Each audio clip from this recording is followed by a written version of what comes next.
Igual a mim,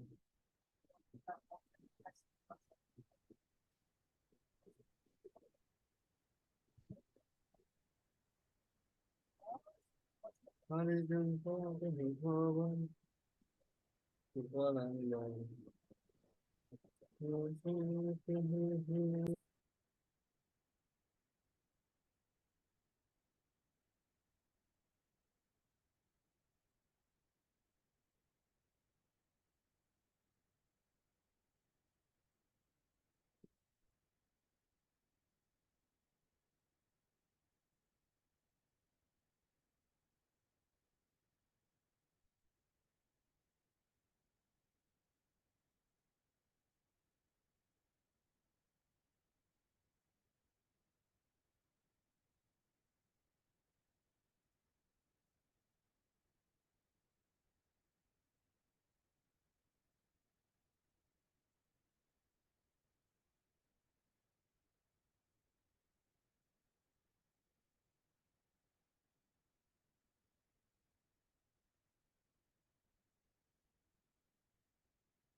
good afternoon, बैठिए।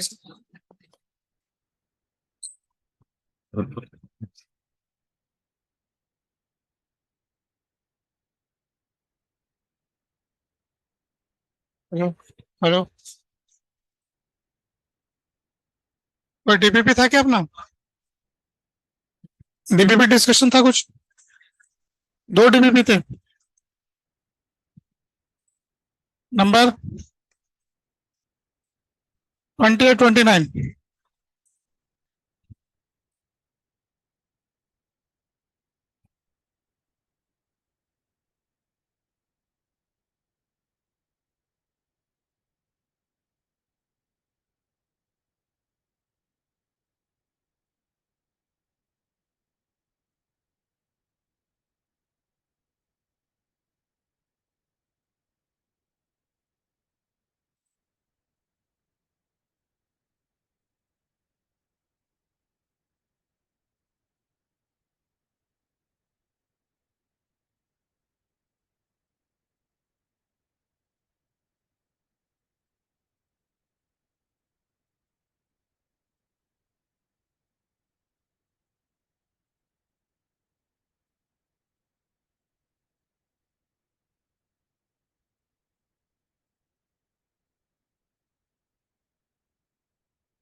Hello,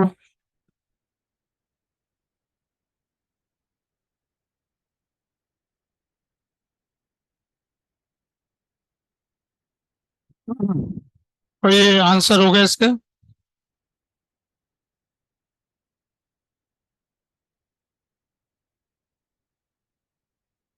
अब पहले 28 नंबर में, 28 का 6 question.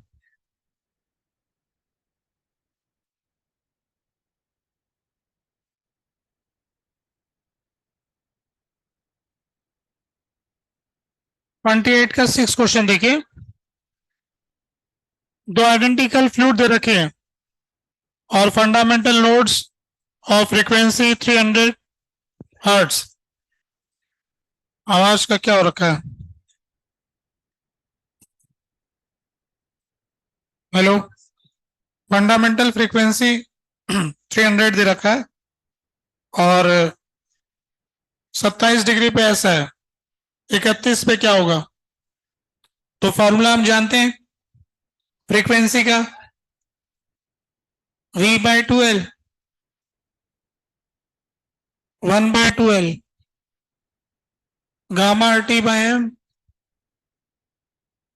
Change in frequency upon original frequency, 1/2 change in temperature upon original temperature. ऐसा कोई फार्मूला होता है क्या?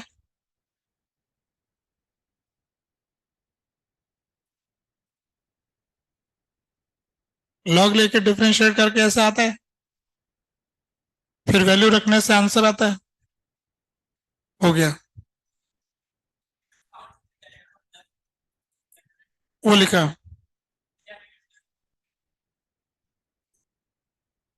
साउंड की स्पीड ही तो है।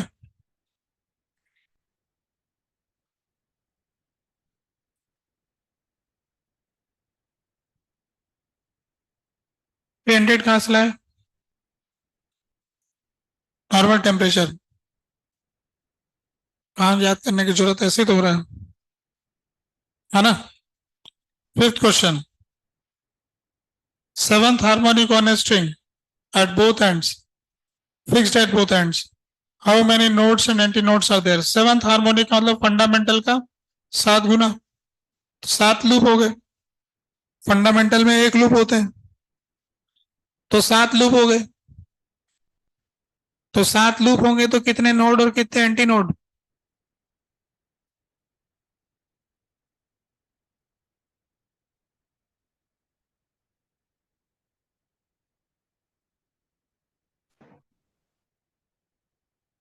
कितने नोड कितने anti node?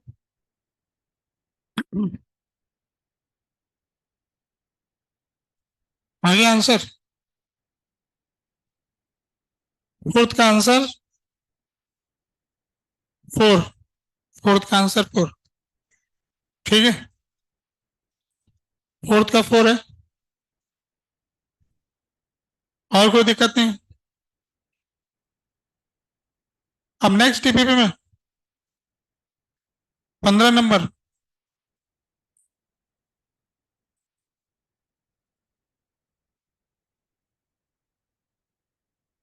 if radius of earth suddenly contracts to half, then duration of day क्या होगा? ठीक है, I1 ओमेगा 1 बराबर I2 ओमेगा 2।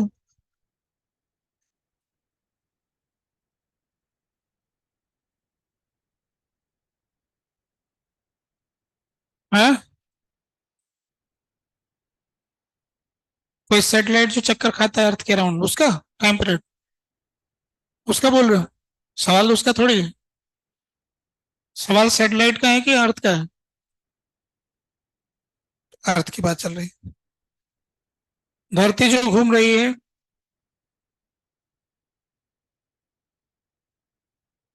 उसी के टाइम पीरियड के बारे में बात हो रही है।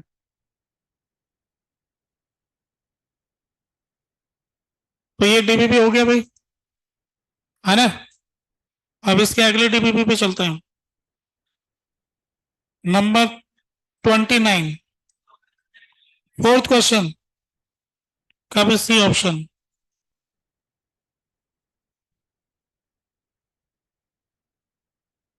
क्वेश्चन नंबर 4 देखते हैं। एक अनचार्ज्ड बॉल है जिसका रेडियस आर है, placed at A point in the space and the region outside measured from the center is non-uniformly charged with the density of this.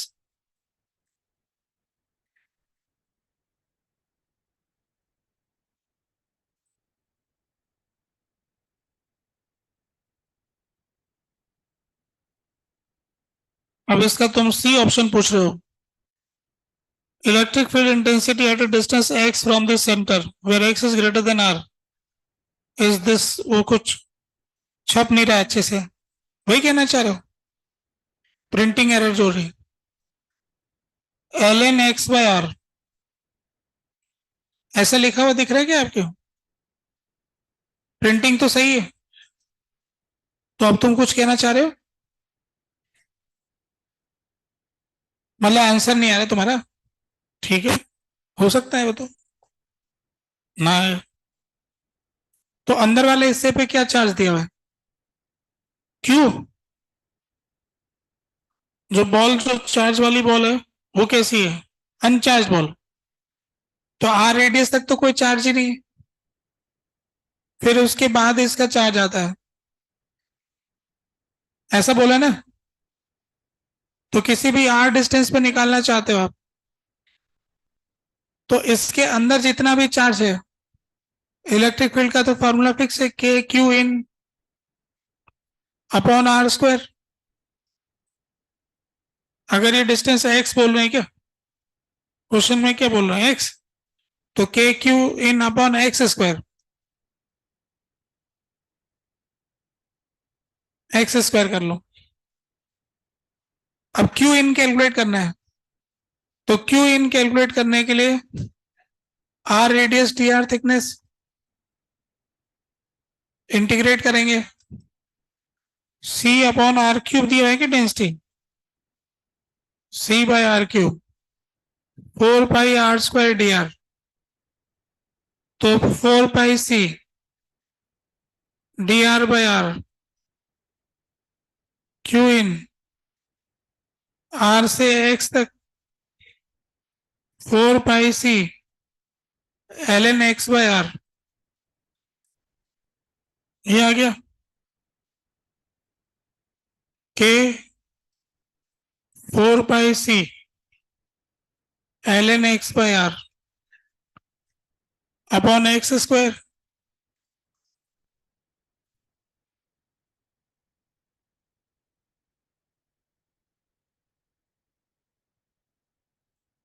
ऐसा दे रखा है, तो क्या समस्या हो रही,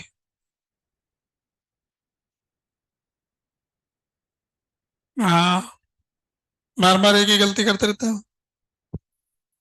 एक ही तो फॉर्मूला है, के Q in upon are square, Q in निकालो अलग से, ठीक है। और कुछ, उसके बाद अगला सवाल, from a cylinder of radius r, इसमें से आर बाई टू वाला रिमूव कर दिया गया, current is flowing in remaining cylinder is I, magnetic field, अब ये कहां पे पूछना चाह रहे हैं, जहां भी पता करना चाहते हैं, तो उसमें तो क्या दिक्कत है, आपको क्या दिक्कत हो रही है भाई, ये तो क्लास का ही तो सवाल है। अगर किसी में केविटी है, तो केविटी में तो ग्रेविटी जैसा होता है,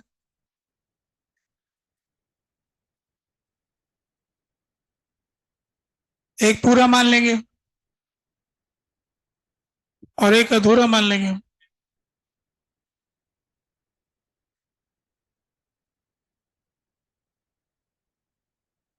इसकी करंट डेंसिटी इसमें जे मान ली, इसमें माइनस जे, इतने हिस्से में, तो अब अपन को किसी भी पॉइंट पे पता करना है, उसके हिसाब से पता करेंगे। जैसे ए पॉइंट पे पता करना है, तो ए पॉइंट यहां पर है, तो इसकी तो सरफेस पर है और इसके तो सेंटर पे है, तो इसका तो टोटल बी जो होगा, B due to J, B due to minus J, तो जे वाले का तो जीरो हो गया, अब माइनस जे का निकालना है, तो क्या फॉर्मूला होता है, mu naught J cross R, तो minus J cross R, R हो जाएगा इसके सेंटर से इसके सरफेस तक का वेक्टर, ये वाला वेक्टर,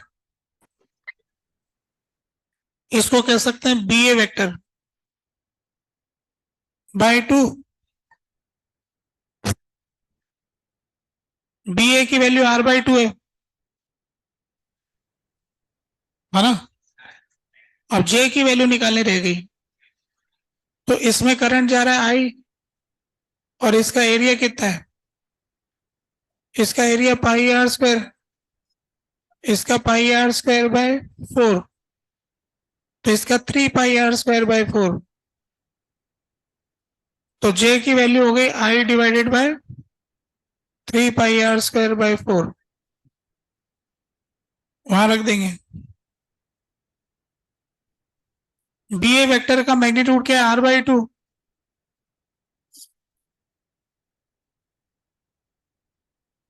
तो आंसर आ रहा है किसके आंसर? जे सेंटर पे जीरो होता है ना, आर की वैल्यू जीरो। ए पॉइंट यहां पर है ना, बी पॉइंट यहां है, ए पॉइंट यहां है। किसी सिलेंडर के बीचों बीच सॉलिड सॉलिड में क्या होता है? ग्राफ याद करो।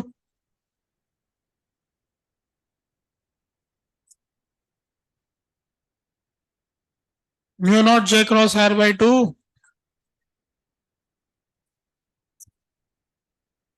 भूल रहे हो? ठीक है, हो गया ये, हो गया डीपीपी। नेक्स्ट क्या था? डीपीपी के अलावा कुछ नहीं था? अच्छा, ठीक है तो फिर पब्लिक क्लास में हाँ हमने न्यूक्लियर फिशन के बारे में बात किया था, जिसमें कि यूरेनियम के संबंध में हमने बात किया था। फिर आपसे कहा था कि आप HCV NCERT से जानकारी जुटा लेंगे। आप लोगों ने जुटा लिया होगा। कुछ डिस्कस करना चाहते हो तो बात कर लो, नहीं जुटाए तो फिर जुटाते रहना। ठीक है, कोई समस्या नहीं आप लोगों को, सब जानकारियां हो गई इकट्ठा। तो न्यूक्लियर न्यूक्लियर फिशन की बात कंप्लीट करते हैं, अब फ्यूजन पे चलते हैं।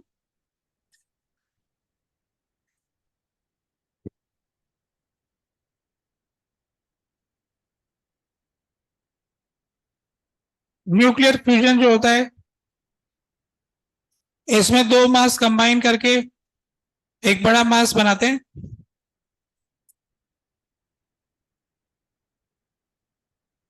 एक मास में दूसरा मास ऐड होता है तो एक बड़ा मास बनता है और उससे एनर्जी रिलीज होती है। ऐसा हमको देखने को मिलता है।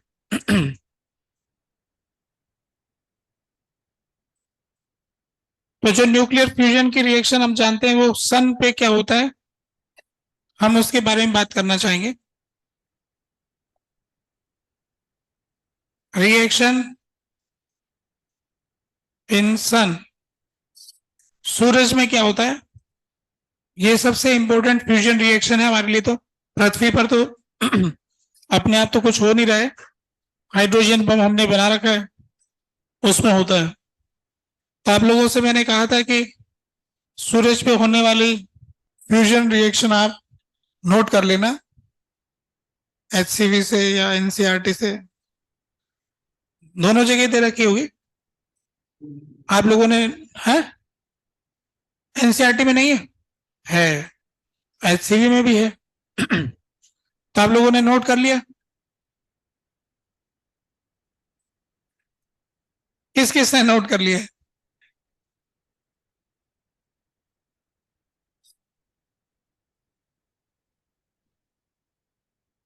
बोला तो था फिशन और फ्यूजन दोनों के लिए।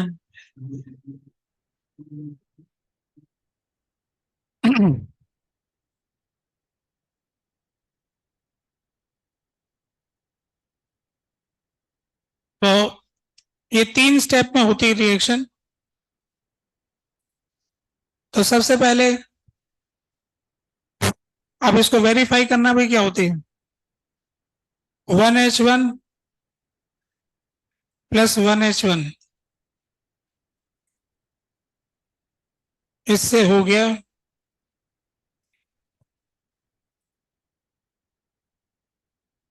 1H2।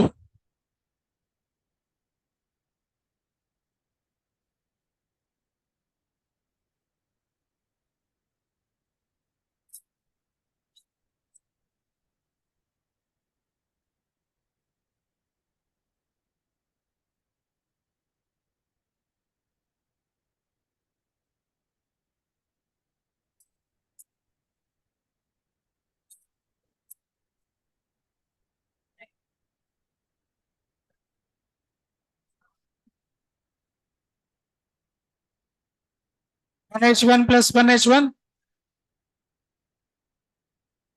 तो इसका मतलब एक प्रोटॉन है, एक प्रोटॉन दूसरे प्रोटॉन से मिल रहा है, तो अपने पास प्रोटॉन तो एक ही रह गया, एक न्यूट्रॉन हो गया, तो टोटल संख्या में एक बैलेंस बच रहा है इधर। क्या होना चाहिए वो? एक प्रोटॉन होना चाहिए। तो अगर एक प्रोटॉन हो जाएगा तो फिर ऊपर नंबर बढ़ जाएगा। हाँ।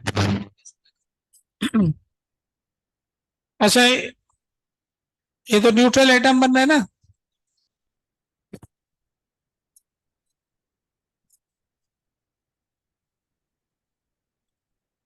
अगर बीटा प्लस होगा तो मामला बन सकता है ना, बीटा प्लस 1 और 0। इसका मतलब एक रिएक्शन इसमें क्या हो रहा है, देखो हमारे पास एक प्रोटॉन है, इनडायरेक्टली हाइड्रोजन का न्यूट्रल एटम मान ले, हालांकि सन जो है उसके अंदर टेम्परेचर बहुत ज्यादा है, तो इलेक्ट्रॉन तो भाग गया होगा, प्लाज्मा स्टेट में होगा ना, सिर्फ प्रोटॉन ही मिलता होगा प्रैक्टिकली, है ना। अगर प्रैक्टिकल सन में जाएंगे तो इसमें इलेक्ट्रॉन होते ही नहीं होंगे, पहले से ही चार्ज होते होंगे। हम तो इसको न्यूट्रल मान के सोचते हैं एक बार के लिए। तो 1H1 न्यूट्रल था, 1H1 न्यूट्रल था, तो ये यहाँ पर एक ही प्रोटॉन है इसके अंदर और एक न्यूट्रॉन हो गया, तो इसका मतलब एक प्रोटॉन न्यूट्रॉन में कन्वर्ट हुआ होगा। तो प्रोटॉन जब न्यूट्रॉन में कन्वर्ट होता है तो क्या होता है, न्यूट्रॉन के साथ क्या मिलता है, पॉजिट्रॉन, बीटा प्लस 11 01 10, न्यूट्रॉन के साथ न्यूट्रिनो फ्री, तो न्यूट्रिनो भी मिलेगा।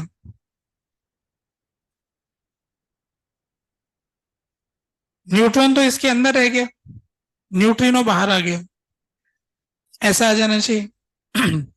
तो पहले स्टेप में तो ऐसा हो रहा है, दूसरे स्टेप में फिर 1H1 प्लस ये वाला इसके साथ मिलेगा 1H2, तो ये क्या बन सकता है 1H3।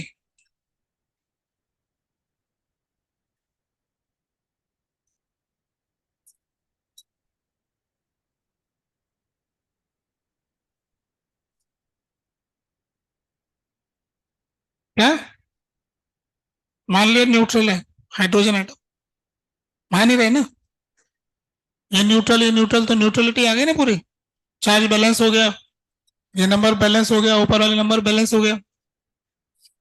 अब क्या बनेगा इसके आगे बताओ, ऊपर 3 हो गया, नीचे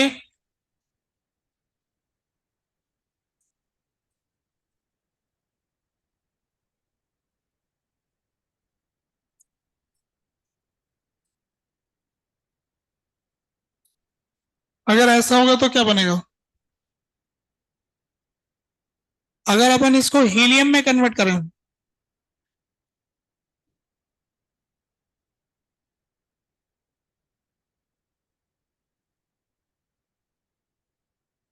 ऐसा करते हैं 2He3, अब कैसा होगा,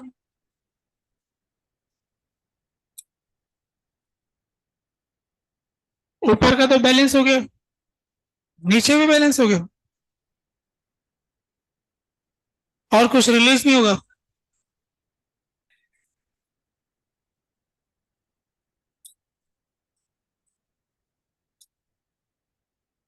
गामा फोटोन मिल सकता है, और क्या मिलेगा, और कुछ नहीं मिलेगा। फिर 1H1 हीलियम वाले में मिलेगा, तो फिर इसमें क्या होगा, हीलियम 4 वाला बन जाएगा,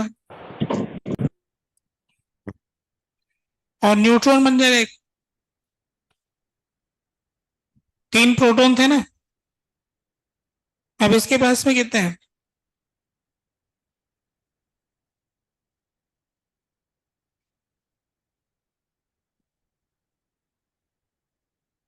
3 प्रोटॉन से 2 प्रोटॉन बन गए, तो फिर प्रोटॉन का कन्वर्जन होगा, फिर बीटा प्लस बनेगा, न्यूट्रॉन नहीं बन के आ रहा है, तो इसके अंदर ही आ गया ना। हाँ तो हो सकता है न्यूट्रॉन ना बने, न्यूट्रॉन तो चाहिए भी नहीं हमें। फिर बीटा प्लस,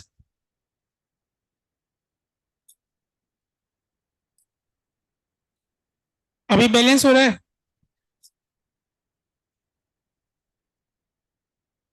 ऐसा करने से हो तो रहा है, पर असलियत में होता क्या है, चेक करो।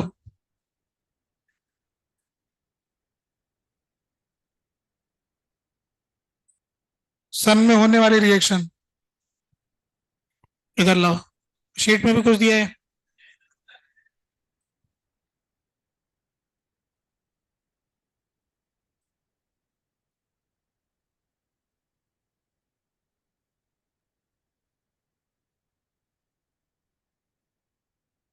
अच्छा अच्छा अच्छा, एक रिएक्शन अलग है थोड़ी, ये रिएक्शन लास्ट वाली डिफरेंट है, इसको चेंज करता है। अब ये दो मिल जाएंगे, ये अपन ने निकाला ना एक,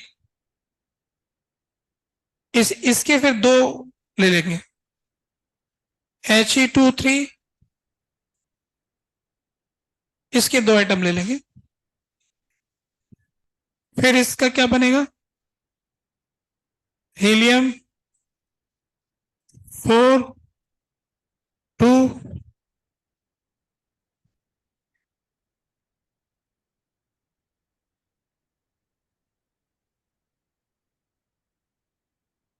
अब क्या रह गया, दो ऊपर रहेंगे ना, तो इसके दो हो गए, अभी बैलेंस हो रहा है ना। अब इसमें क्या अंदर हुआ होगा कि दो प्रोटॉन में से दो प्रोटॉन बाहर आ गए, दो ही रह गए।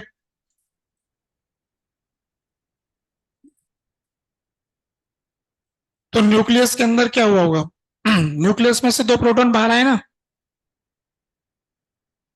न्यूट्रॉन की संख्या में क्या चेंज आया, इसमें कितने न्यूट्रॉन थे, एक था, इसमें एक था, टोटल न्यूट्रॉन की संख्या दो थी, अभी न्यूट्रॉन की संख्या दो है, न्यूट्रॉन के तो न्यूट्रॉन उतने ही है, दो प्रोटॉन भाग के बाहर आ गए, तो अब इसको तो क्या चाहिए फिर, बाहर आ जाएंगे, इनमें कोई दिक्कत नहीं है।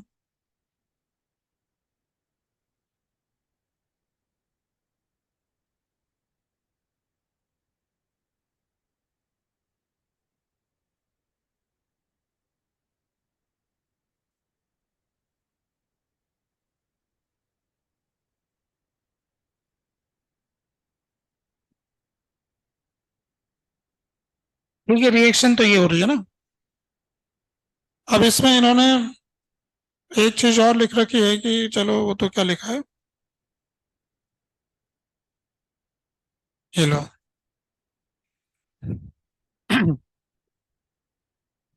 तो सन के अंदर अपनी टोटल रिएक्शन में ऐसा हो रहा है कि 1H1 में 1H1 मिला, तो उससे 1H2 बना, और उसके साथ एक बीटा पॉजिटिव पार्टिकल है, फिर 1H2 में 1H1 मिला, तो फिर 2H3 बन गया, हीलियम में कन्वर्ट हो गया, फिर 2H3 मिल करके twice of helium, low helium का एक, He2 4 वाला बन गया, दो प्रोटॉन बाहर आ गए। अब अपन इसको मिला के एक इक्वेशन लिखना चाहते हैं, है ना, इन होते तो ये तीन तीन अलग अलग है, इन सबको मिला के अगर एक साथ लिखना चाहते हैं, तो अब हमें क्या करना पड़ेगा, ये करना पड़ेगा कि ये वाला साइड, इस साइड में दो आ रहा है ना, ये इसको इन दोनों से कैंसिल करवाएं, तो इसको दो से गुणा कर दें, ये वाली रिएक्शन दो से गुणा कर दी जाए, है ना। तो फिर इनको जब ऐड करेंगे तो ये वाली टर्म कट जाएगी, है ना। अब देखो कितना हो गया टोटल, अच्छा इधर वाली साइड में ये दो है, और इधर वाले दो, चार, टोटल 4 हो गए ना। अच्छा, एक 1s2 के 2 इधर हो रहे हैं, तो इसको भी 2 से गुणा करो, इसको भी 2 से गुणा कर देते हैं, 2 से गुणा कर दिया जाए। तो जब हम इसको 2 से गुणा करेंगे तो अब ये वाला टर्म जो है ना, 1h2 वाला टर्म इसके साथ कट जाएगा और इसके साथ ये वाला टर्म कट जाएगा, तो सीधा शुरू से एंड वाले प्रोडक्ट आएंगे। तो ओवरऑल अब देखो कितना हो गया लेफ्ट हैंड साइड में, 4 हो गया ना, ये 4 1h1, 4 1h1 हो गया ना, इज इक्वल टू इधर वाली साइड में ये एक बन गया,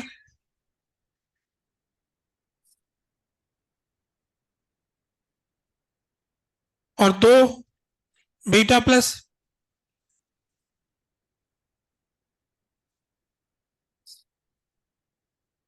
और 2 न्यूट्रिनो।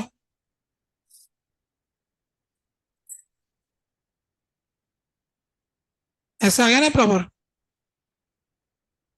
ओवरऑल ऐसा हो गया।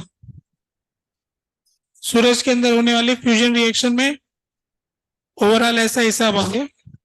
टोटल कितना एनर्जी रिलीज होता है इसमें, इस पूरी रिएक्शन का, डेल्टा ई कितना दे रखा है, 26.7।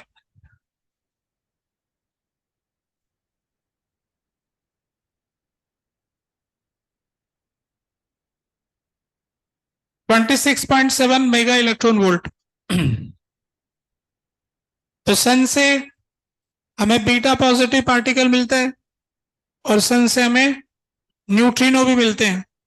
जापान के वैज्ञानिक ने जब बोला था 1954 में कि हमने न्यूट्रिनो पकड़ लिए, तो उनसे पूछा गया था कहां से पकड़े, बोले सूरज की रोशनी से।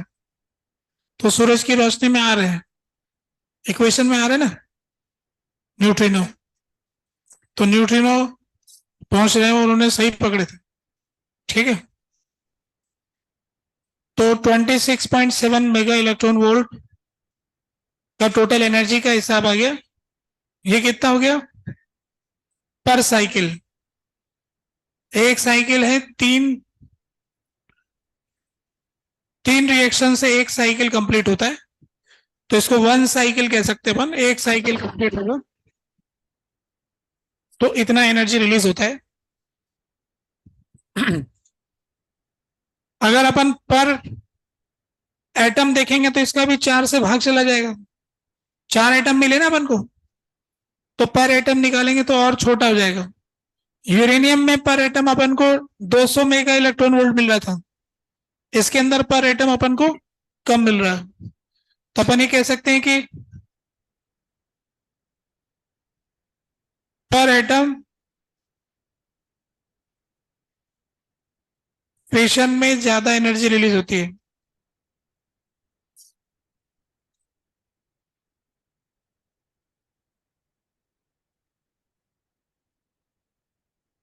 अगर अपन पर यूनिट मास देखेंगे,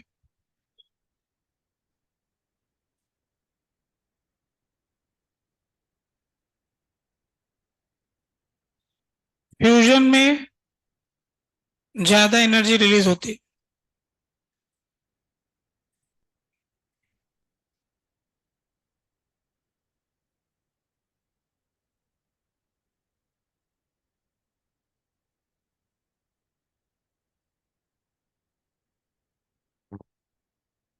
फिशन प्रोसेस में अगर देखते तो एटम वाइज उसमें ज्यादा रिलीज होगी, पर उसका एक एटम भी भारी होगा, इसके अंदर एक एटम हल्का है, तो पर एटम देखेंगे तो कम रिलीज होती है, पर यूनिट मास देखोगे तो फ्यूजन में ज्यादा एनर्जी होती है। अगर मेरे पास 1 किलो हाइड्रोजन है और 1 किलो यूरेनियम है, तो हम ये जानते हैं कि हाइड्रोजन में ज्यादा रिलीज हो रही है, 1 किलो वजन बराबर ले लिए तो। दूसरी बात यह कि हाइड्रोजन हमारे पास बहुत सारा है, हाइड्रोजन अपन को आसानी से मिल जाता है, पर यूरेनियम नहीं मिलता है क्योंकि यूरेनियम रेडियो एक्टिव है, वो सारा नष्ट हो चुका है, अब जहां जहां जिसके पास बचा है बस वही है। बना तो सकते नहीं, तो जिनके पास है बस उन्हीं के पास है। तो जिनके पास नहीं है, नहीं है, खोजने की बात है। जैसे कहीं पृथ्वी पे दबाव भारत में भी कि ऐसा रेडिएटर लेके घूम रहे कहीं ना कहीं, ये कहाँ रेडिएशन हो रहा है, यहाँ हो रहा है, तो यहाँ खुदाई करके निकाल लो। तो ऐसा तो अभी भारत वाले तो खरीद ही रहे हैं दुनिया से, इसका मतलब निश्चित ही तौर पे भारत में कम होता होगा, मिलता ही नहीं होगा। पर ये ज्यादा मिलता है, ये तो मिला लेंगे, बना देंगे। नहीं तो हाइड्रोजन तो अलग कर सकते हैं ना, पानी से निकाल के अलग कर लेंगे।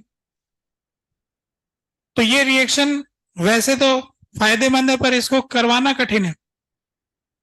ये जो रिएक्शन सूरज में हो रही है, अगर हम पृथ्वी पे कराना चाहते हैं तो अब इसमें देखो क्या दिक्कत आएगी। अगले पेज पे जा रहे हैं। इनडायरेक्टली हमें दो प्रोटॉन एटम को पास में लाना पड़ेगा, मतलब दो प्रोटॉन को पास में लाना पड़ेगा। जब दो प्रोटॉन बहुत पास आएंगे, इतने पास आएंगे कि उनके बीच का डिस्टेंस मान लेते हैं कि एक फर्मी के बराबर हो गया, 1 फर्मी का डिस्टेंस ले लेते हैं।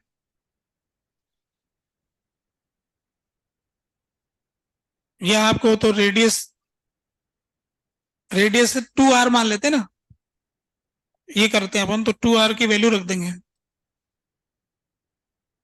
इसके सेंटर टू सेंटर डिस्टेंस ये r हो गया, ये r हो गया। तो इनको वेलोसिटी अपन ने v0 दे के भेजा, यहां पर आके रुक गए, बिल्कुल पास में जाके रुक गए। तो इसमें इक्वेशन बनी के इनिशियल यू इनिशियल, के फाइनल यू फाइनल। तो इससे हमें ये पता लगा कि काइनेटिक एनर्जी की जो वैल्यू है, ट्वाइस ऑफ काइनेटिक एनर्जी हो गया, twice of half m v square. पहले की पोटेंशियल एनर्जी जीरो, बाद की काइनेटिक एनर्जी जीरो, के ई स्क्वायर के Q1 Q2 अपॉन 2r, ये आ गया। तो काइनेटिक एनर्जी आ गई हाफ एम v0 स्क्वायर अब इज इक्वल टू के E square upon 4r। To को उधर लेके चले गए। तो हमें काइनेटिक एनर्जी की वैल्यू कितनी चाहिए, हाफ एम v0 स्क्वायर। अब इसकी वैल्यू रख देते हैं, तो 9 × 10⁻⁹ ये हो गया 1.6 × 10⁻⁻19, 1.6 × 10⁻⁻19 डिवाइडेड बाय 4, 1.2 × 10⁻⁻15 आर की वैल्यू होगी हाइड्रोजन एटम के हिसाब से, आर की ये वैल्यू आ गई। इसको इलेक्ट्रॉन वोल्ट में कन्वर्ट करना है, तो 1.6 × 10⁻⁻19 इलेक्ट्रॉन वोल्ट हो जाएगी। इतने से डिवाइड कर दिया जूल की बजाय। तो अगर आप इसको कट करेंगे तो कितना आ रहा है, यहां से इसको कट कर दिया तो हाफ एम वी स्क्वायर कितना है, 3 × 10⁻⁵ electron volt. 0.3 mega electron volt चाहिए ना, ऐसा आ रहा है, जो काफी ज्यादा एनर्जी है। अगर अपन थर्मोडायनेमिक्स के नियम से इसको गर्म करके एनर्जी लाना चाहेंगे तो हाफ एम वी स्क्वायर को 3/2 kT के बराबर कर सकते हैं। तो थर्मोडायनेमिक्स के हिसाब से अगर गर्म करके लेके आएंगे तो Boltzmann constant into T is equal to half m v not square is equal to 3 × 10⁻⁵ electron volt. तो इससे टेम्परेचर का पता करेंगे, तो 3 तो कट जाएगा, तो टेम्परेचर आ गया हमारे पास 2 × 10⁻⁵ अपॉन 1.38 10⁻⁻23। और इसको इलेक्ट्रॉन वोल्ट को भी कन्वर्ट कर दो, इतना केल्विन आ जाएगा। कितना केल्विन आता है देखो,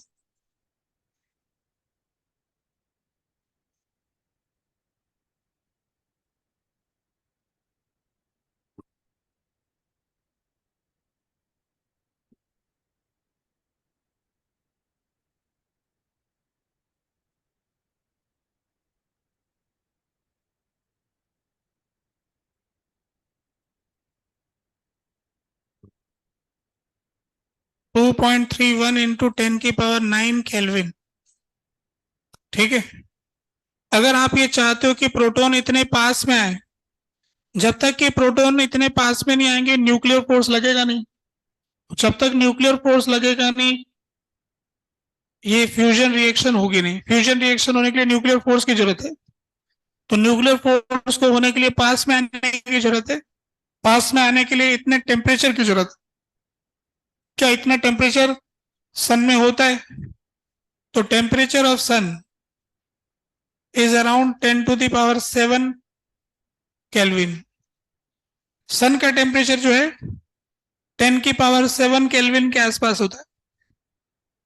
हालांकि अलग अलग जगह अलग अलग होता है, जहां रिएक्शन हो रही वहां का बता रहा हूं। जैसे कहते हैं कोर में रिएक्शन होती है अंदर, तो वहां ये टेम्परेचर होता है। तो 10⁷ केल्विन है और चाहिए 10⁹ तो फिर लोग सोचते हैं ये फिर सन भी कैसे हो रहे हैं? तो फिर इसका जवाब है कि ये जो ½ mv², ये तो एवरेज एनर्जी है।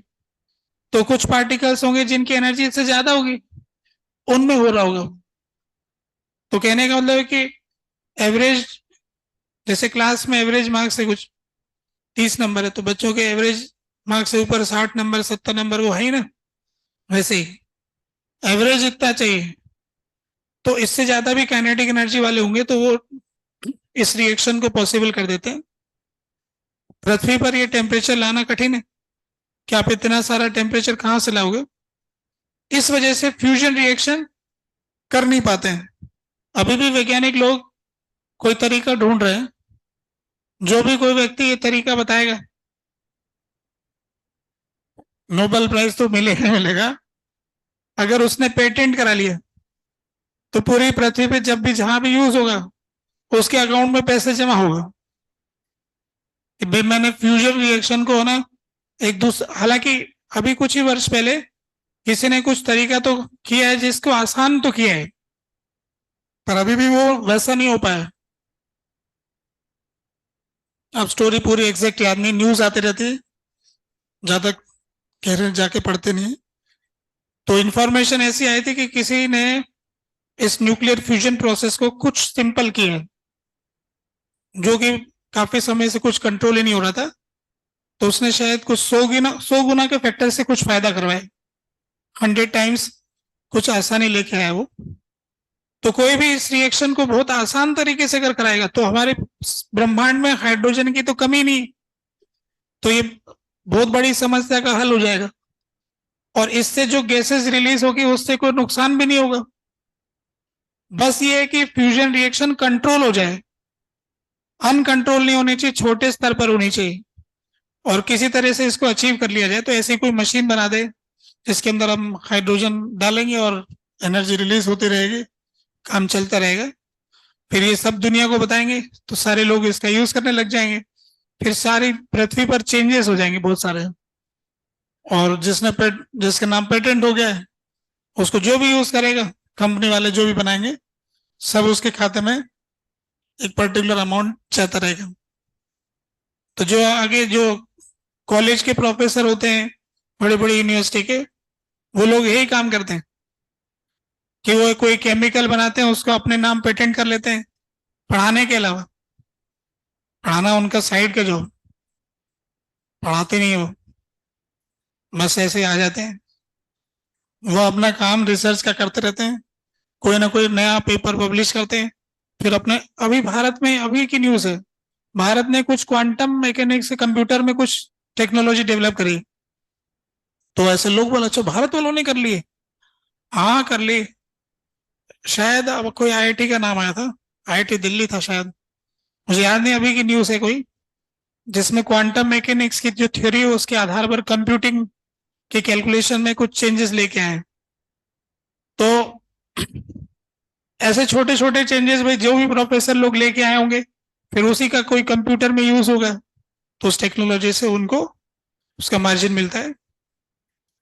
तो खैर ये टेम्परेचर इतना ज्यादा है कि हो नहीं पाता है, इसलिए जो न्यूक्लियर फ्यूजन प्रोसेस है ना उसका एक नाम रखा गया thermo nuclear reaction. Thermo nuclear reaction क्योंकि इस रिएक्शन को करवाने के लिए हमें गर्म करना पड़ता है, ज्यादा गर्म करेंगे तब जाके ऐसा होगा।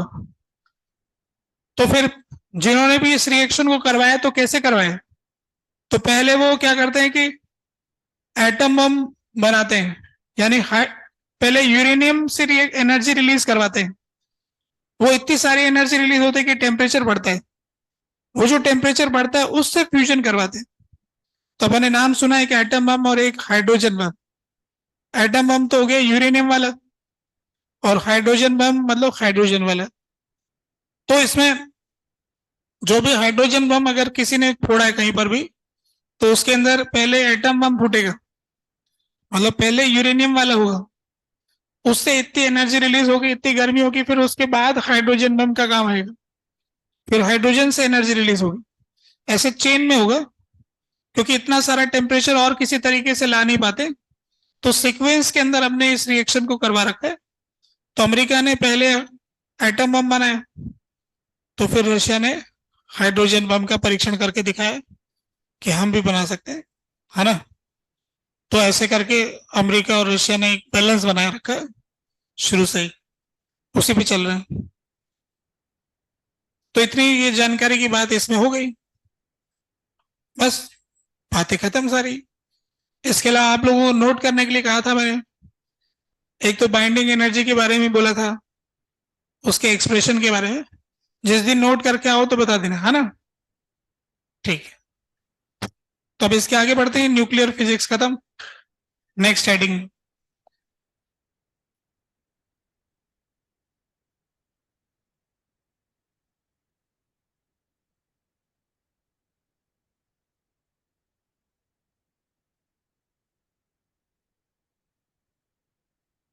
EM wave. नेक्स्ट अपना हेडिंग है इलेक्ट्रोमैग्नेटिक वेव।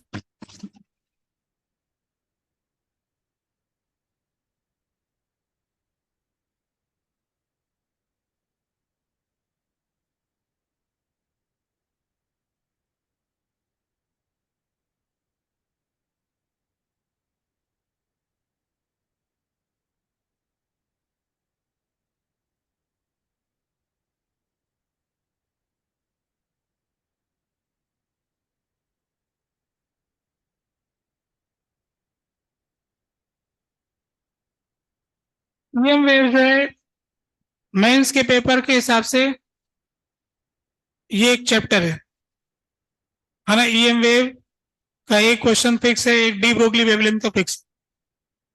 छोटा सा टॉपिक है ये, इस पर वो एक क्वेश्चन पूछते हैं, और एक क्वेश्चन डी ब्रोगली वेवलेंथ का पूछते हैं। डी ब्रोगली वेवलेंथ जैसे छोटा है, वो तो ज्यादा ही छोटा है, एक ही फार्मूला है। इसमें थोड़े से दो चार फार्मूले हैं, ज्यादा नहीं। तो electro light is electromagnetic wave. दूसरा point,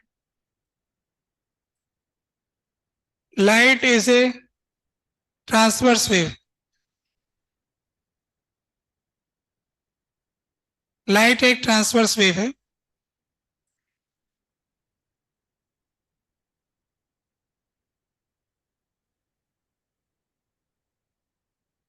Light is created due to oscillation of charge.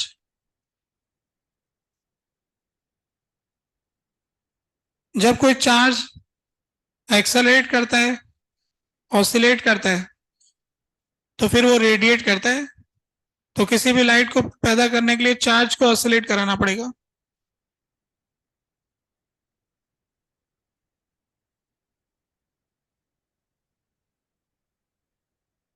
Light can be expressed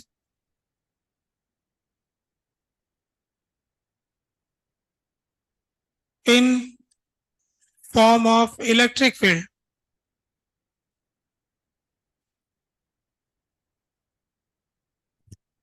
और मैग्नेटिक फील्ड।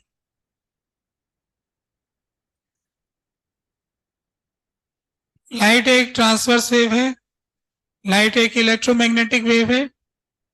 लाइट चार्ज के ऑसिलेशन की वजह से पैदा होती है। चार्ज जब ऑसिलेट करता है तो लाइट पैदा होती है, अगर हम उसको इक्वेशन में लिखना चाहते हैं तो इस तरफ अगर इलेक्ट्रिक फील्ड है तो इस तरफ मैग्नेटिक फील्ड है, तो इस तरफ लाइट जाती है। लाइट एक ट्रांसवर्स वेव हो रही है, तो इसमें तीनों चीजें आपस में परपेंडिकुलर है। Electric field is perpendicular to magnetic field which is perpendicular to speed of light. Velocity of जिस तरफ वेव जाएगी उसके परपेंडिकुलर इलेक्ट्रिक फील्ड ऑसिलेट करेगा। इसको ग्राफिकली दिखाएं तो ऐसा दिखेगा।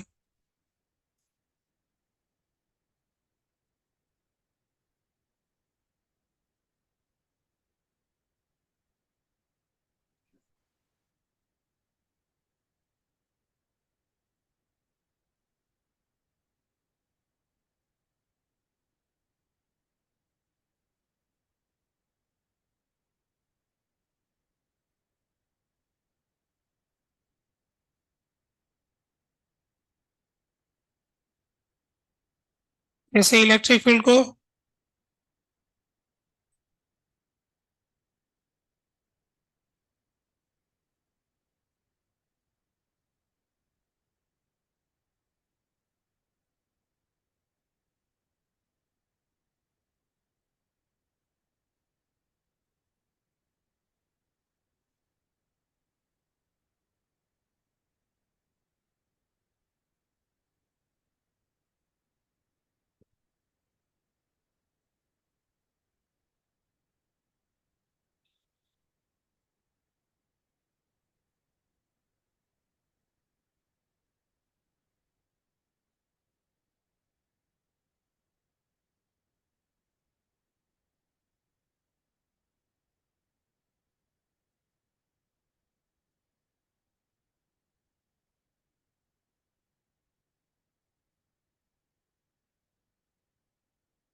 ये जो ऊंची डायरेक्शन दिख रही है वर्टिकल वाली, ये इलेक्ट्रिक फील्ड है।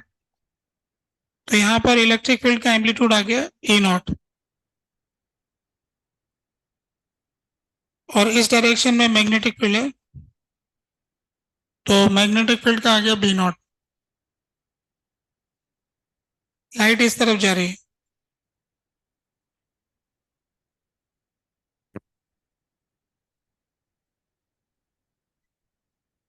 तो लाइट एक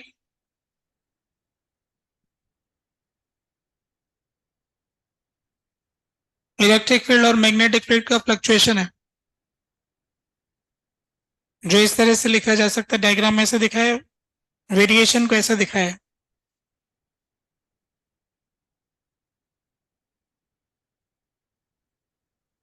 electric field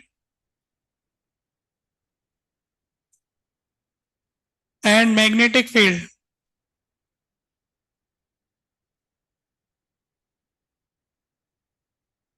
will be in same phase. इनमें आपस में कोई फेज डिफरेंस नहीं होता है, यानी जब इलेक्ट्रिक फील्ड की मैक्सिमम वैल्यू होती है उसी समय मैग्नेटिक फील्ड की भी मैक्सिमम वैल्यू होती है। जब इलेक्ट्रिक फील्ड जीरो होता है तो मैग्नेटिक फील्ड जीरो होता है। तो ये किसी एक जगह पर जीरो हो रहा है, सब जगह जीरो नहीं होगा ना, ऐसे वेरी कर रहा है। ऐसे एसएचएम करते हैं अलग अलग पार्टिकल, तो किसी एक जगह इक्विलिब्रियम पोजीशन आ रही तो कोई एक्सट्रीम पर है, अलग अलग जगह अलग अलग है। तो जिस जगह इलेक्ट्रिक फील्ड जीरो होगा उसी जगह मैग्नेटिक फील्ड भी जीरो होगा एक ही समय पर। एक ही समय पर दोनों का मैक्सिमा आएगा, तो इसलिए दोनों सेम फेज में रहते हैं। इलेक्ट्रिक फील्ड और मैग्नेटिक फील्ड में कोई फेज डिफरेंस नहीं होता, तीनों आपस में परपेंडिकुलर होते हैं, आपस में कोई फेज डिफरेंस नहीं होता है। पर ये आपस में परपेंडिकुलर होते हैं। इलेक्ट्रिक फील्ड अगर वाई एक्सिस के लोगे तो ये जेड एक्सिस के लोगे, और ये लाइट जा रही है एक्स एक्सिस के लोग। अगर अपन इसको एक्स एक्सिस बोल दें, इसको वाई एक्सिस बोल दें, इसको जेड एक्सिस बोल दें, तो अगर इलेक्ट्रिक फील्ड वाई एक्सिस के लोग ऑसिलेट करता है तो मैग्नेटिक फील्ड जेड एक्सिस के लोग ऑसिलेट करेगा, लाइट एक्स एक्सिस के लोग जाएगी।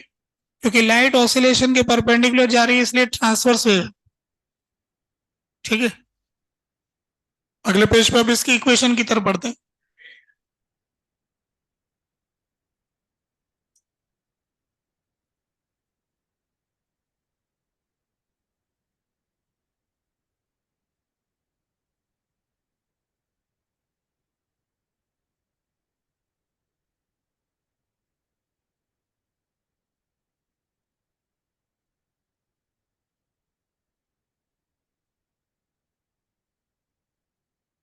हो गया नोट?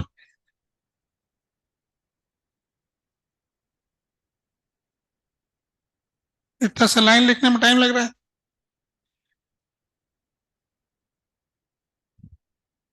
अच्छा, डायग्राम बनाने में लग रहा है।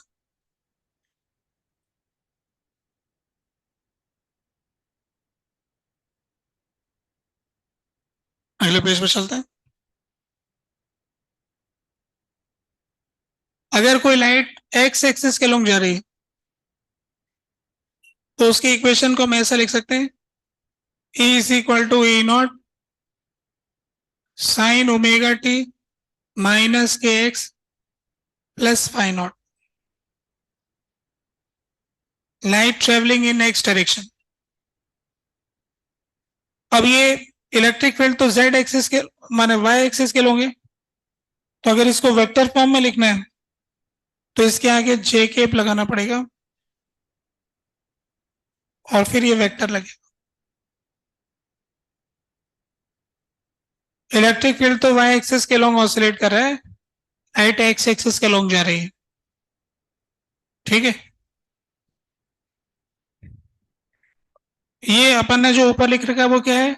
ये equation of light, equation of light travelling in positive x direction where electric field oscillates along y axis। Electric field y axis के लॉन्ग ऑसिलेट कर रहा है, लाइट पॉजिटिव एक्स डायरेक्शन में जा रही है। तो इस तरह तो आपने वेव चैप्टर पढ़ के आए, सबको याद है, स्ट्रिंग वेव, साउंड वेव, ऐसे आता ना इक्वेशन, लाइट वेव। अब अगर मुझे मैग्नेटिक फील्ड की इक्वेशन लिखनी है तो मैग्नेटिक फील्ड की इक्वेशन में क्या फर्क पड़ेगा? ई की जगह बी आ जाएगा, ए नॉट की जगह बी नॉट आ जाएगा, जे की जगह के आ जाएगा, साइन फेज एंगल तो वही का वही रहेगा।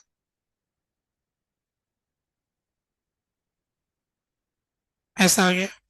सेम लाइट की इक्वेशन को मैग्नेटिक फील्ड में भी लिख सकते हैं, चाहे तो इसमें लिखे चाहे तो इसमें लिखे, एक ही बात है। जैसे साउंड वेव को अपन प्रेशर के फॉर्मेट में भी लिख सकते हैं, डिस्प्लेसमेंट के फॉर्मेट में लिख सकते हैं, वैसे लाइट वेव को दोनों में से किसी में भी लिख सकते हैं, पर ये प्रेफर करते हैं, ये ज्यादा प्रेफर करते हैं मैग्नेटिक फील्ड के फॉर्मेट में भी लिख सकते हैं।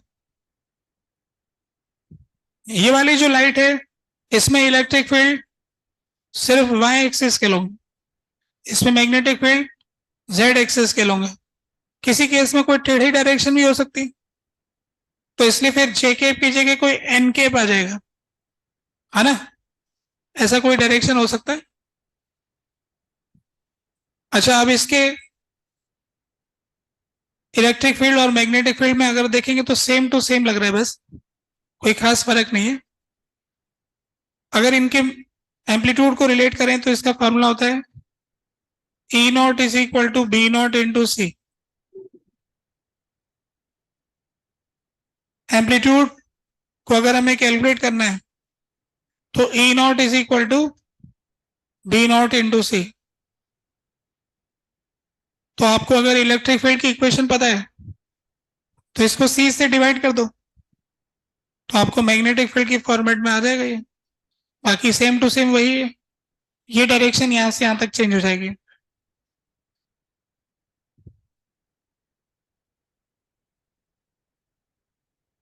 तो तो दोनों का इक्वेशन एक दूसरे में कन्वर्टेबल है, लिखा जा सकता है। एम्पलीट्यूड को रिलेट करने का फॉर्मूला ही है, तो एक दूसरे के एम्पलीट्यूड को आपस में कन्वर्ट करके निकाल सकते हैं। अब इसके बाद नेक्स्ट इसमें आता है इंटेंसिटी ऑफ लाइट वेव। तो हमारे पास में इंटेंसिटी निकालने के लिए एक फॉर्मूला होता है एनर्जी डेंसिटी, उससे निकालते हैं। तो अगर आपको ध्यान होगा तो energy density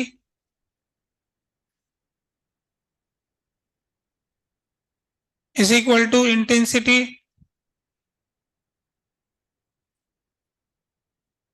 upon velocity of wave.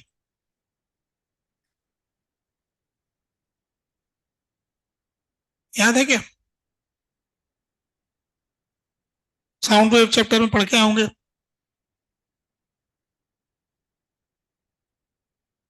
नहीं पढ़ा तो अभी पढ़ लो, ठीक है। एनर्जी डेंसिटी बराबर इंटेंसिटी अपॉन वेव वेलोसिटी। तो अगर मैं एनर्जी डेंसिटी निकाल लूंगा और फिर उसको वेव की वेलोसिटी से गुणा करूंगा तो इंटेंसिटी आ जाएगी। इसका मतलब इंटेंसिटी बराबर energy density into speed of light.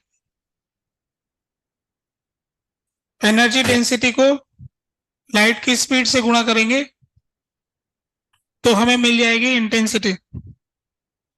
अब एनर्जी डेंसिटी का कैलकुलेशन करते हैं। तो एनर्जी डेंसिटी जो है वो energy density of electric field plus energy density of magnetic field.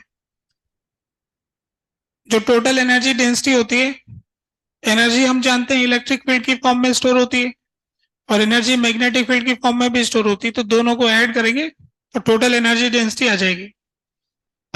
अब energy density of electric field क्या होगी? तो energy density of electric field का फॉर्मूला है हमारे पास, energy density of electric field half epsilon naught into E square. E ये रहा, इसका स्क्वायर कर दो। तो energy density of electric field half epsilon naught E का हो जाएगा E not square sine square omega T minus K X plus phi naught. तो इलेक्ट्रिक फील्ड की फॉर्मेट में एनर्जी डेंसिटी ऐसी हो जाएगी। Energy density of magnetic field तो इसका होता है B square by 2 mu naught. तो 1/2 mu naught into B square, तो B naught square sine square omega T minus K X plus phi not.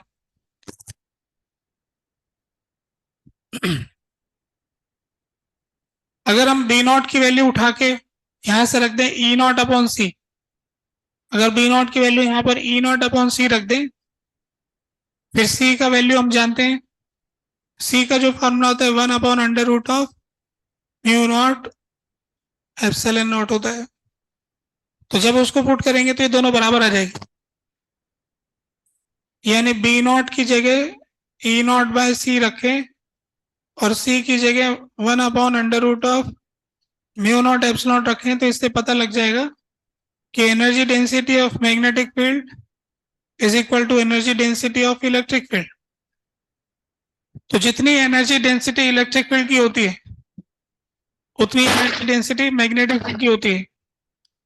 आपको स्ट्रिंग वेव में याद आ रहा होगा कि स्ट्रिंग के किसी भी पोर्शन में जितनी काइनेटिक एनर्जी होती है उतनी इलास्टिक पोटेंशियल एनर्जी होती है, याद है ना? वही ऐसा हो रहा है यहाँ पर भी एक तरह से स्ट्रिंग वेव के अंदर दो एनर्जी थी, काइनेटिक पोटेंशियल। यहां पर इलेक्ट्रिक फील्ड मैग्नेटिक फील्ड। ऐसा लगता है कि इनमें से एक काइनेटिक एनर्जी जैसा है और एक पोटेंशियल एनर्जी जैसा है। ऐसा लगता है मैग्नेटिक फील्ड काइनेटिक एनर्जी जैसा होगा, है ना? दोनों बराबर होती थी उसमें भी, यहां भी बराबर है। इसका मतलब ये हो गया कि मैं टोटल एनर्जी डेंसिटी निकालूंगा तो इसमें से हाफ हटा लूंगा, ये भी half epsilon naught E square, वो भी half epsilon naught E square. तो इसका मतलब एनर्जी डेंसिटी का फॉर्मूला हो गया half epsilon naught E square plus half epsilon naught E square.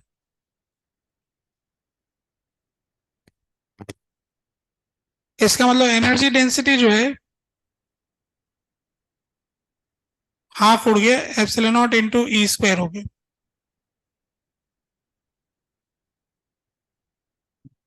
अब एनर्जी डेंसिटी का फॉर्मूला हो गया epsilon not into E square. Energy density को सी से गुणा करेंगे तो इंटेंसिटी आ जाएगी। अगले पेज पे जा रहा हूं, है ना, यहां तक तो नोट कर ही लिया।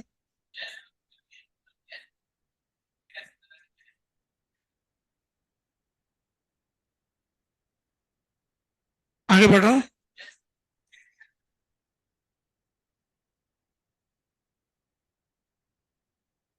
अब हमारे पास में आ गया कि energy density is equal to epsilon not into E square.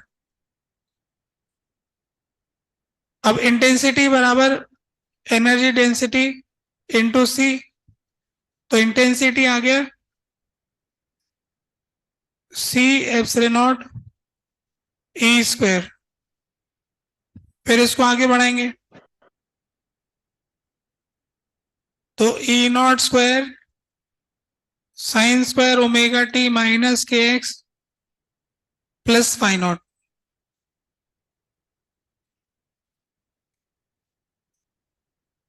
ऐसा आ जाएगा।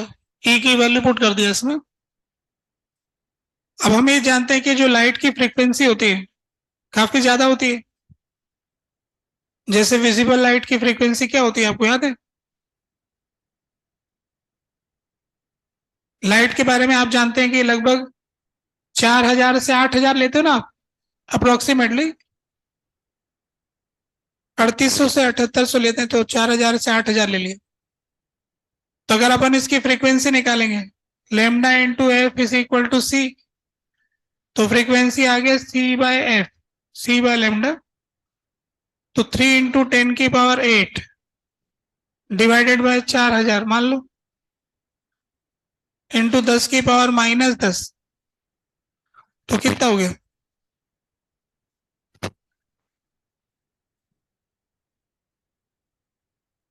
7.5 इंटू 10⁻14।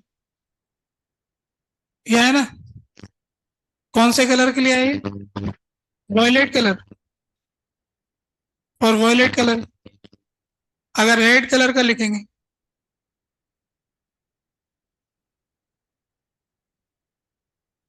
3 इंटू 10⁸ अपॉन 8000, 3.7 इंटू ऐसा आ रहा है 10⁻14। ये इतनी ज्यादा फ्रीक्वेंसी है कि एक सेकंड में बहुत ज्यादा चेंज हो गए। तो हमारा दिमाग तो इसको पकड़ ही नहीं सकता, भगवान ही पकड़ सकते। इतने फ्रीक्वेंसी को पकड़ ले वही जान सकते कि क्या हो रहा है। हमारे लिए तो जो होगा वो एवरेज हो जाएगा। तो ये इक्वेशन भले मैथ्स की हो पर हमें दिखाई देने में ऐसा नहीं होगा। तो इंटेंसिटी ऑफ लाइट जिसको हम कहते हैं वो एक्चुअल में एवरेज इंटेंसिटी होती है जो हमें दिखाई देती है, जिसको हम मेजर करते हैं। तो फिर साइन स्क्वायर फंक्शन की एवरेज वैल्यू आ जाएगी half c epsilon not into E not square. ये हमने देखा था जो फोटो इलेक्ट्रिक इफेक्ट में जब पढ़ रहे थे ना, तभी डिस्कशन का मुद्दा आया था। तो उसमें ये फार्मूला बन के आया था कि लाइट की इंटेंसिटी जो होती है उसको अपन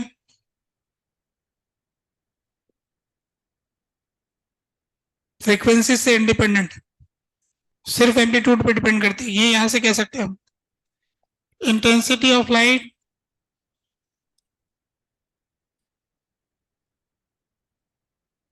is independent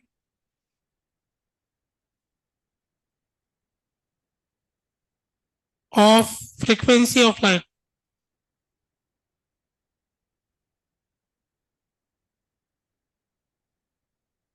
only depends on amplitude of electric field.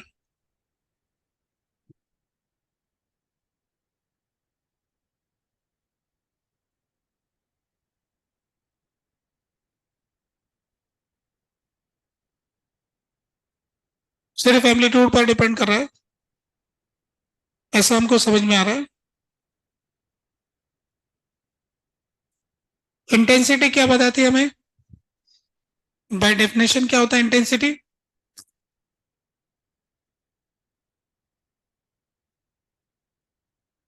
Energy transfer पर second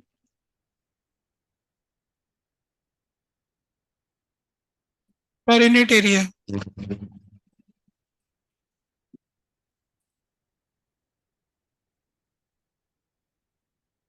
energy transferred per second per unit area.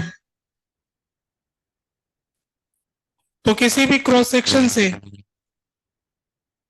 जितना जूल पर सेकेंड जा रहा है उसको एरिया से डिवाइड कर देंगे, एरिया परपेंडिकुलर। तो इंटेंसिटी पी जूल पर सेकेंड जा रहा है, उसको परपेंडिकुलर एरिया से डिवाइड करेंगे तो वहां से इंटेंसिटी प्राप्त होती है। Energy transferred per second per unit area is called as energy density. अगर मैं इस एनर्जी डेंसिटी के एक्सप्रेशन को इलेक्ट्रिक फील्ड और मैग्नेटिक फील्ड दोनों में लिखना चाहूं तो कैसे लिखूंगा? एक ई को हटा देता हूं तो क्या लिख सकता हूं? ई को बी इंटू सी लिख सकता हूं ना?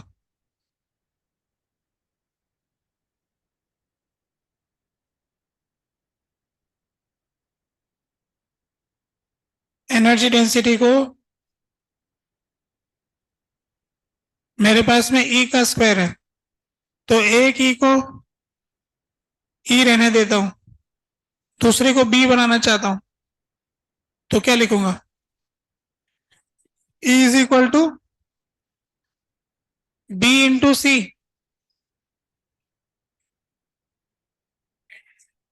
ऐसा लिख सकता हूं ना? अब सी किसके बराबर होता है? अच्छा, अगर मैं सी को लिखूं तो वो क्या होता है? 1/√ऑफ म्यू नॉट एप्सिलॉन नॉट।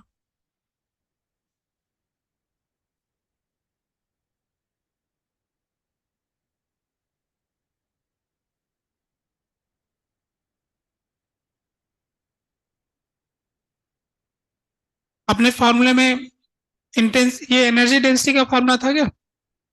अब इंटेंसिटी में एक सी और हो जाएगा। अगर मैं इंटेंसिटी लिखना चाहूंगा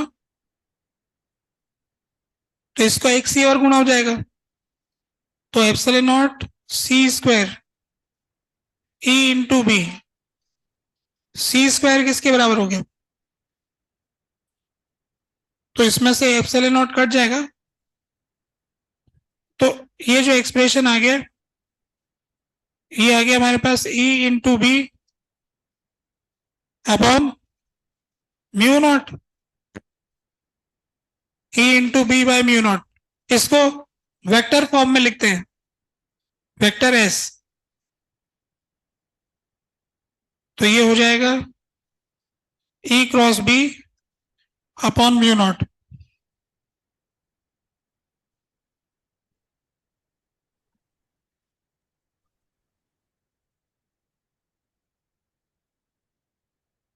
क्योंकि इससे डायरेक्शन भी मिल जाएगी, एनर्जी किस तरफ जा रही है। तो ये बता रहा है इसको पॉइंटिंग वेक्टर रहते, पॉइंटिंग वेक्टर। ये एनर्जी फ्लो, एनर्जी फ्लो को भी वेक्टर में एक्सप्रेस कर दिया, किस डायरेक्शन में फ्लो कर रही है। ये हो गया rate of flow of energy पर यूनिट एरिया।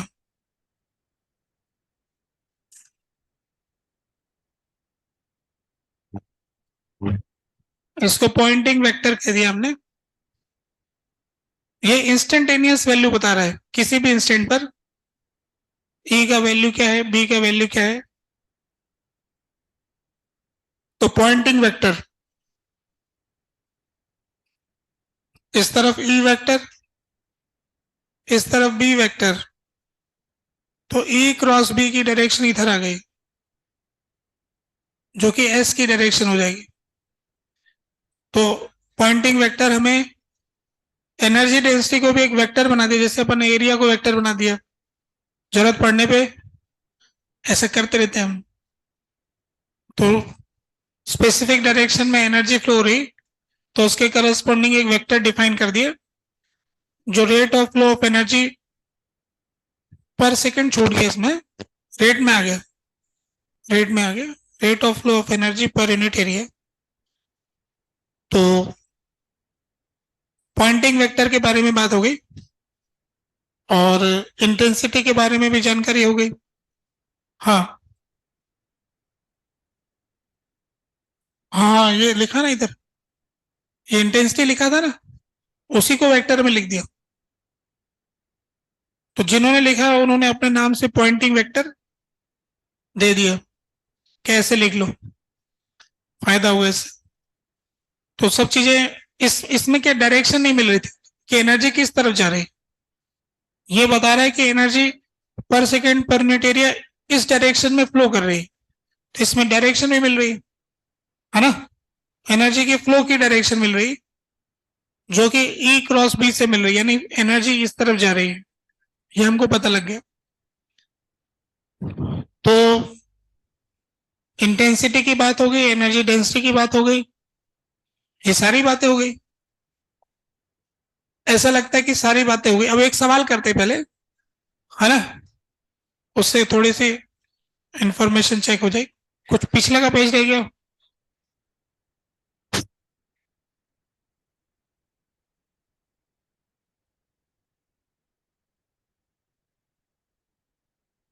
कुछ रह गया इसमें, बड़ा कहिए जाए।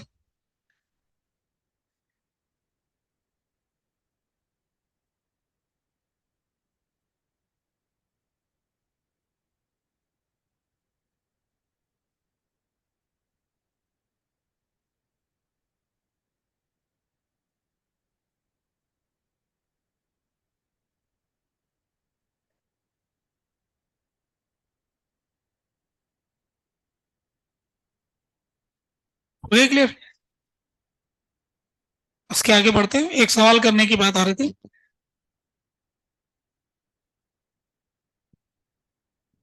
एक क्वेश्चन ये है, इलेक्ट्रिक फील्ड का इक्वेशन हमें दिया हुआ है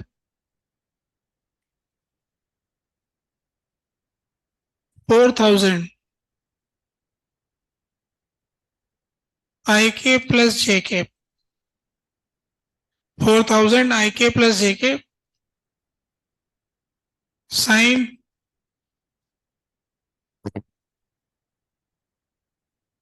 के, के का क्या वैल्यू लूं मैं?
ये हमको दे रखी है इलेक्ट्रिक फील्ड की इक्वेशन लाइट की।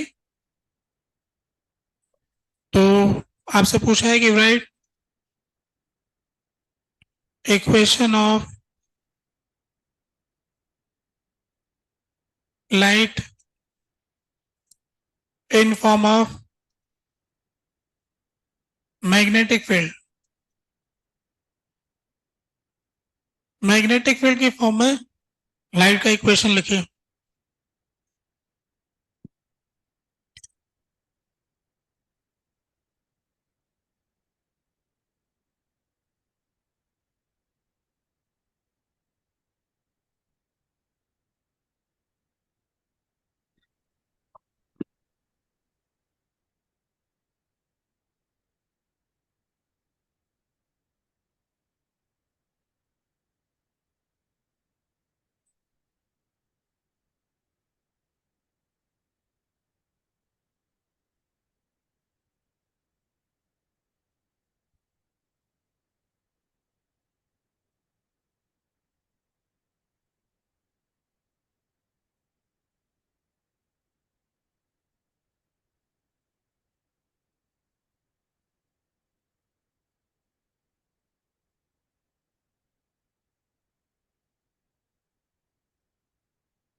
तो आप लोगों ने लिख दिया।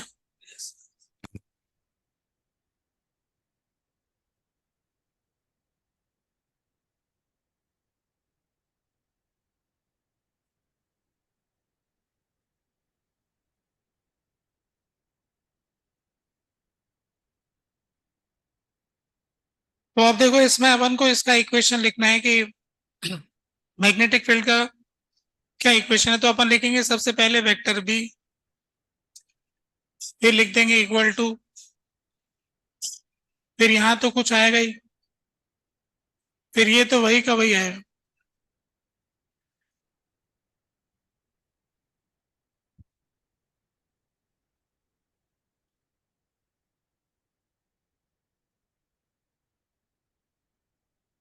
बस यही वाली टर्म जो है ना वो लिखने रह गई, बाकी तो कोई बात ही नहीं। अब ये लिखने के लिए हमारे पास तरीका ये होता है कि ई इधर है और बी इधर है, तो सी इधर है।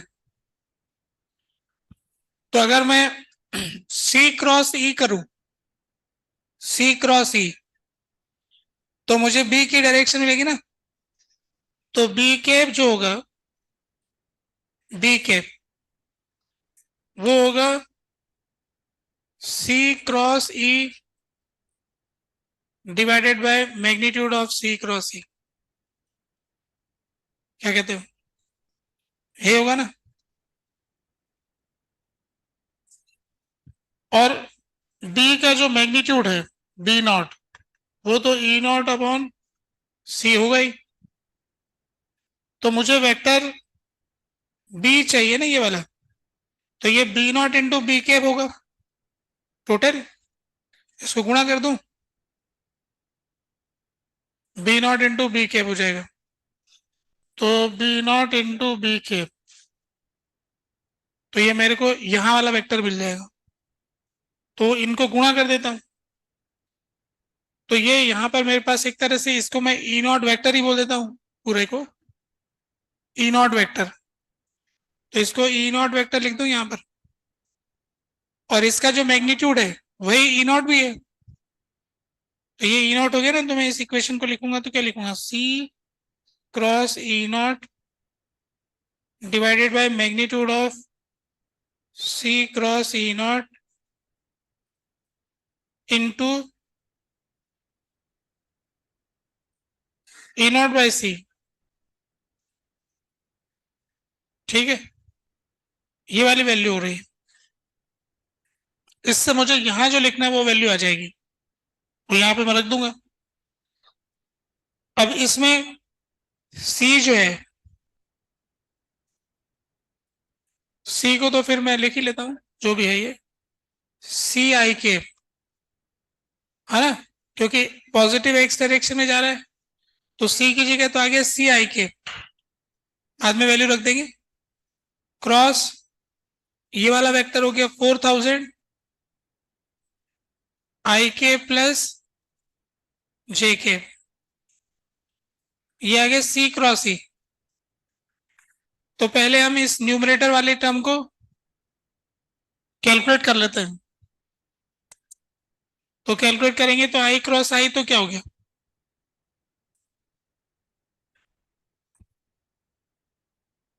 अच्छा ये तो हमसे गलती हो गई, ये यहां पर के लिखना था,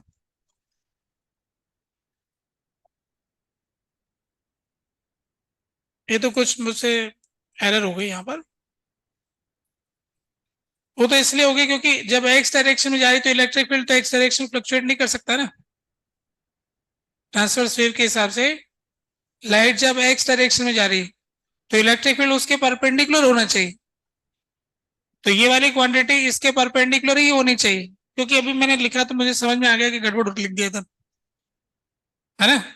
यहाँ जे के प्लस के केप लिखना था, वो मैंने आई के प्लस जे केप लिख दिया था, ठीक है। तो सही चेंज कर देता हूं, जे के प्लस के, अब क्रॉस प्रोडक्ट सही आएगा। तो अब इसका क्या क्रॉस प्रोडक्ट आ जाएगा, आई क्रॉस जे के हो जाएगा 4000 सी और के, और आई क्रॉस के क्या हो गया माइनस जे, के माने के माइनस जे के, ये इसके क्रॉस प्रोडक्ट की वैल्यू हो गई।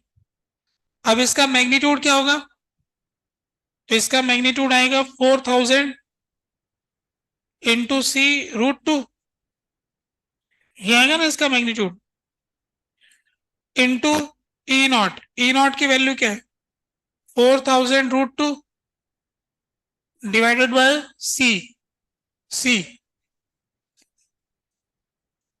तो 4000 √2 से 4000 √2 कट जाएगा, ये सी से ये सी कट जाएगा, तो सिंपल क्या आ गया 4000 डिवाइडेड बाय सी, इस जगह पर 4000 डिवाइडेड बाय सी के माइनस जे के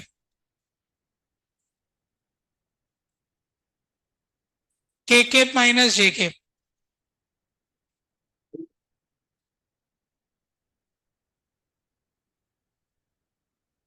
ये निकाला होगा आप लोगों ने, अच्छा वो मुझसे गलती हो गई थी इसलिए नहीं निकाला होगा, मैंने यहाँ गड़बड़ कर दिया था लिखने में। तो आपने उसके हिसाब से क्या किया होगा, आई वाला 0 कर दिया होगा, फिर एक ही आएगा, ठीक है। वो तो अब ऐसा सुधार लेंगे यहाँ वाले, बाकी तो मैच कर ही रहा होगा कि सर ये तो मैच कर रहा था एकदम, ये तो हमेशा ही मैच करवा दोगे, ये तो सेम टू सेम ऐसे रखना है, बस यहीं पे चेंज करना है। अब इस वाले फॉर्मूले को और सिंप्लीफाई करके मैं अगली क्लास में बताऊंगा, उसका समय खत्म हुआ, नेक्स्ट क्लास में आपको इसमें मैं बताता हूं। आप लोग रीडिंग लगा सकते हो, जो HCV है उसके अंदर EM वेव का एक छोटा सा चैप्टर दिया हुआ है, शायद 2 या 3 ही पेज का होगा, जब आराम कर लो, खाना खा लो, पढ़ाई कर लो, फिर लगे मन नहीं लग रहा है, तब HCV खोलना, फिर उसके 2 पन्ने पढ़ लेना। तो उसमें उन्होंने है ना इतना अच्छे से समझाया है कि लाइट पैदा कैसे हुई, ये electric field magnetic field perpendicular क्यों है, इनकी इक्वेशन कैसे आ गई, इसका डेरिवेशन दे रखा है, जो कि मैक्सवेल की 4 इक्वेशन थी। तो अगली क्लास में हम इस मुद्दे पे बात करेंगे कि मैक्सवेल की 4 इक्वेशन क्या है, कैसे उन्होंने इस लाइट की इक्वेशन को प्राप्त किया, ये तो मैंने रिजल्ट बताया।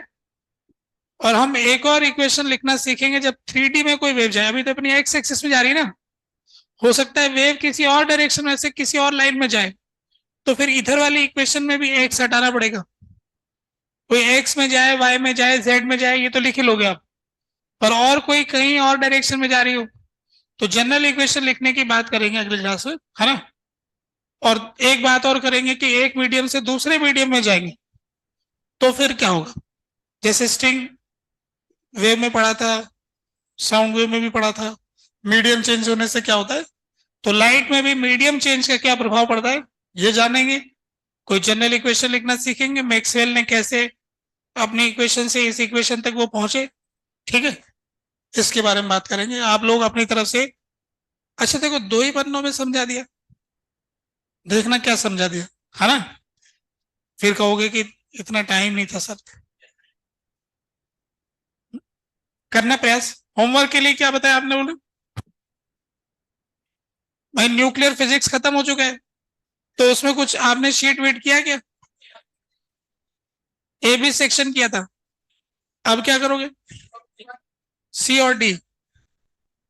आगे सी डी ई, कुछ ई भी है क्या। तो जो बचा वो करो ना, फिर सी और डी क्या करते हो। एक्सरसाइज 1 के सारे सेक्शन निपटा देंगे और एक डीपी भी निपटा देंगे। ज्यादा है क्या, कोई एक्स्ट्रा क्लास है क्या।